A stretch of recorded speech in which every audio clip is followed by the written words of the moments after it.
Holocaust survivor David Schaecter died Thursday. He was 96 years old. Today, family and friends celebrated his life.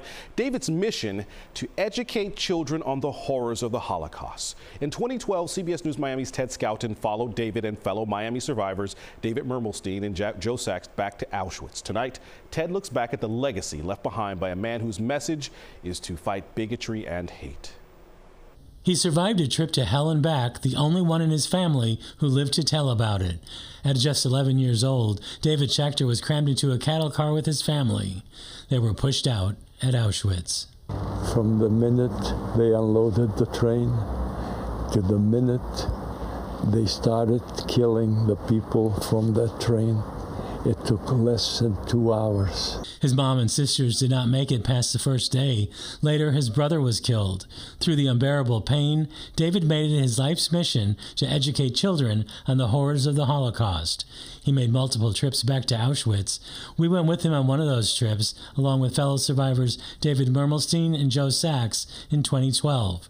He guided South Florida teens on the March of the Living. He wanted to make sure the world knew the story about how 6 million Jews were exterminated. David was the only person in his family to survive. Here at home, Nate Pels and his 2 sisters know David's story well through the Young Lions program. It connects students with survivors.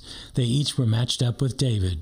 It put his story into my heart, and it gave me just a feeling of I need to retell the story on and on and on again.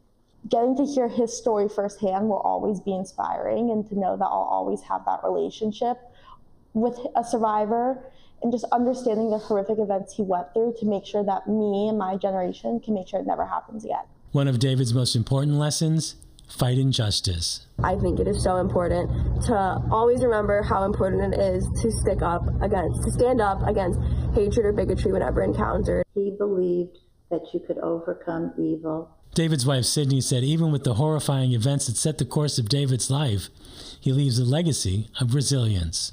David's light will continue to shine throughout the world, but I know that I was blessed to walk beside an angel. It was a privilege. My dad always had a twinkle in his eye. David's son Neil said his dad preached tolerance, hope, and commitment. His purpose was to teach and warn the next generation. The next generation is the future of the world. I want them to be my mouthpiece when I can no longer tell my story. David Schaecter, my dad. I'm so overwhelmed that the world will see us, that the world will hear us, that they'll understand this enormity of the Holocaust, and that they'll never forget it.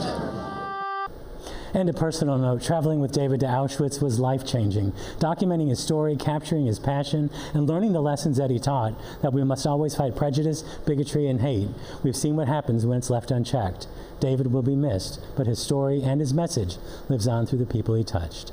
Ted Schaecter, CBS News, Miami.